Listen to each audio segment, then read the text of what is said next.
What happened when people deliberately decide to sabotage their own country? What happened? People will deliberate attempt to sabotage their own country because of one, political reason, second, because of greed, and because of the carelessness of our structures that we put in place as a country. This story that we are going to talk about right now, this story has become a major political topic in Ghana. And I'm going to show you the difference between military and civilians. There's something about military. And when I say military, your mind shouldn't go to the Sahel. No, I'm talking about Ghana military. The military in Ghana has proven that there is something wrong with civilians. There's something wrong somewhere. Military is always better in whatever they do. Ghana military has been able to prove that. This same situation we are going to talk about, family, happened in Burkina Faso. Before Captain Ibrahim Traoré came on board, he decided to change the situation and he used the military to solve the problem. And this is what I want Ghana to look at. They are deliberately sabotaging the government of Ghana in terms of road construction and the construction of the country. Let's just put it like that.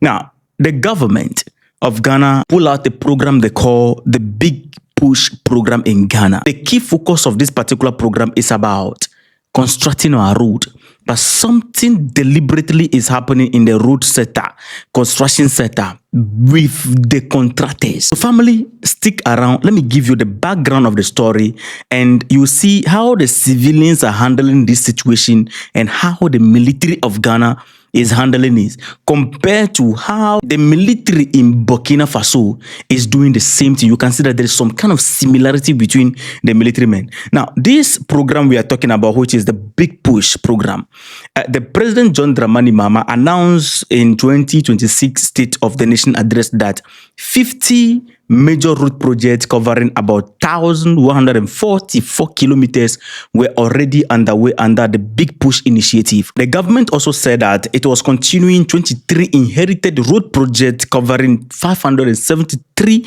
kilometers. This is, kind of like the first time where a government is trying to, speed up projects that they inherited. Normally they come and then abandon it. Let's put that aside. Now, the program itself is designed as a multi-year infrastructure drive running from 2025 towards 2028 and beyond. Now, this Big Push somehow anyhow became a major political and infrastructure issue in Ghana over the past few days. The main person involved in this particular story is Ghana's Roads and Highway Minister, Kwame Agboja. He's a Votarian. Agboja means voter region. That's voter region. That's where I come from. Now, he has been touring several road projects across the country, especially in the Bono, Savannah, Upper West, and Western North region. This is something that normally politicians, we don't see, but under this administration we are seeing, where the road minister will be moving around inspecting road. We commend the road minister for this. He discovers certain things dangerous too. The development of the nation. This is it. During this inspection by the road minister, the minister found out that some contractors are deliberately slowing the project. They abandon the site and only pretending to work seriously when they heard that the government officials are coming or they are arriving for inspection. Then the contractors will appear on the road. The contractors, according to the report and video we watched, these contractors will not be originally on site. The site will be empty. Then they will rush to the site after hearing that the minister was coming. One of the strongest moments, family, happened during the inspection of Wenchi Solar Road corridor project. If I destroy the name, forgive me, all right? The minister confronted the contractor, one of the contractor on the road. The contractor back and came to the site just a day because they heard that the minister is coming. There is a company called Maripoma Enterprise Limited. This company became one of the main targets of the minister's anger during this tour. According to the government, I'm happy they pulled this out. We are going to hold them on their word. According to the government, this company has delayed project for years. They have taken multiple contracts without completing the old ones. They failed to maintain proper site presence. This place was cleared in April. Yes, we did in April. But this cannot be April. So we are Director, step back. Don't step back. Now, on our way here, he was even scandalized. We're both scandalized when we're told that we're actually now coming to hand over the site to the contractor. Just an indication that no work has been happening at all. And yet, these contractors, many of them have received mobilization. In fact, the information we have is that on this particular project alone, about 66 million Ghana cedis has been paid to the contractor. As mobilization? As mobilization. Yes. Your justification, you can say anything you want to do. Yes, please. You are simply not working. This is Maripoma. It's a big company. Yes, please. I know you know. Your company was not set up just yesterday. And Whatever explanation you are giving here is not the reason you are not working. You are in possession of one of the largest portfolios of road in this country. Yes. You are simply not delivering on majority of your portfolio. And it's a national security risk. You are actively pursuing us to take job. You are not doing the work. You're not doing the work. It's not right. You take job, you keep it. You are looking for new ones. And guess what? It is not only here you are not working. Majority of your portfolio, you are simply not working as expected. And somebody's got to tell you the truth. It's not right. Now, the minister asked a question that put themselves in trouble. The minister asked that, when was the last time he was asking the contractor, when was the last time you finished a project in the last 5 years? Your company is one of the largest drawdown on government pay on road. When was the last time you finished any project? Tell me the last time you finished any project that you have been given since in the last 5 years. No. You knew that they have not been able to finish a project in the last 5 years and you give them contract. I mean, this is concerning.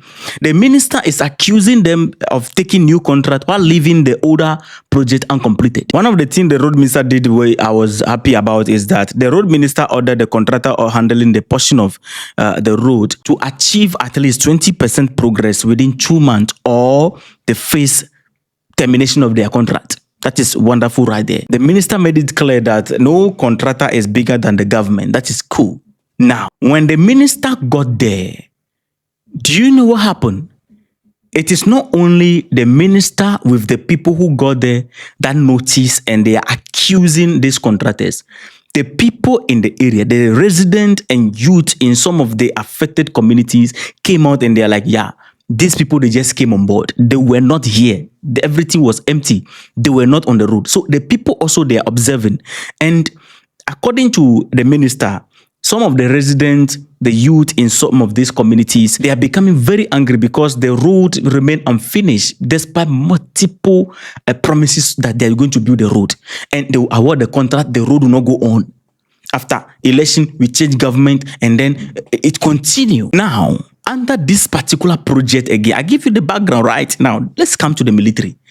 Under this particular project, the big push project, there is another project. We are talking about the Accra-Kumasi Expressway project. The military has been involved in this particular project, and guess what? Let me even make it clear. According to the report I have, the military is not replacing the private contractors entirely, but they are only leading the initial groundwork and land clearing phase to speed up the process of the project. If you ask me how far the work has gone, according to recent update right now, current update as I'm doing this video, about 17 to 18 kilometers of the right of way corridor has already been cleared by the military.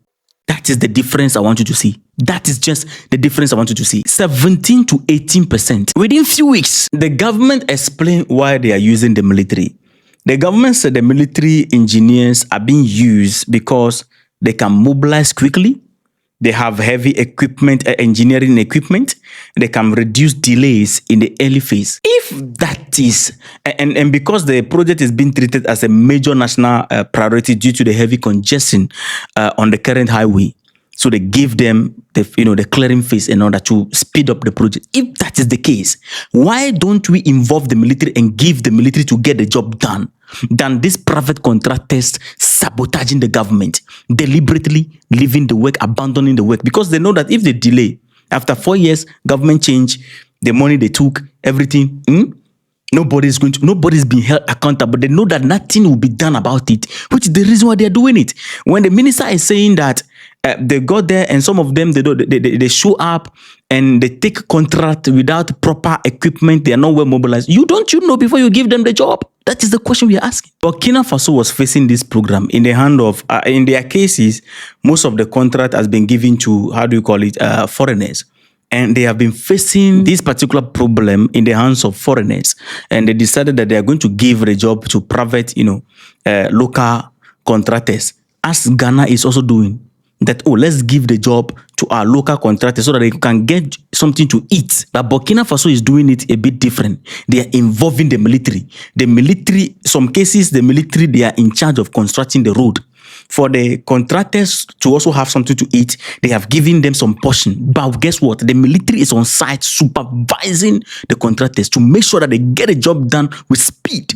That is what we need to do. You don't give them job, is there and they just leave it like that. In some cases, for example, Burkina Faso, the road connecting the city, the Bobo Dioulasso highway project that we spoke about. This project, within the space of few weeks, if you see the clearing done, more than 70% of the clearing was done within the space of 1 month. Can you imagine that? Yes. In Burkina Faso, because military is involved. If you give out the contract, deploy military to make sure that they are on site and get the job done on time. If you leave them, you will continue with this. If you are going to award contract, give the contract to people who are capable, where they have track record of completing work. Somebody will not have old contract, that they've not completed the old contract, and you give them new one. Who does that? This thing also come to another thing. When the contract move from the government, before the money get to the contractors, nothing remain. These things also contribute. The ministers will take their share, everybody will collect their share. Before the money get to the contractor will pay the people on site. The money is finished. That thing also, they need to pay attention to it. If that is the case, if you think that if you give the job to the military to do, it is going to affect contractors who are in the space, and they will also, they also need to eat. Then, when we give them the contract, let the military supervise. Those who fail to complete a project, what is the punishment for them? There should be some serious punishment so that when they take the job, they will get the job done properly. Then we will escape this type of things. Some of these contractors, they come on board, the opposition is going to approach them, and then they will do everything possible to slow the project.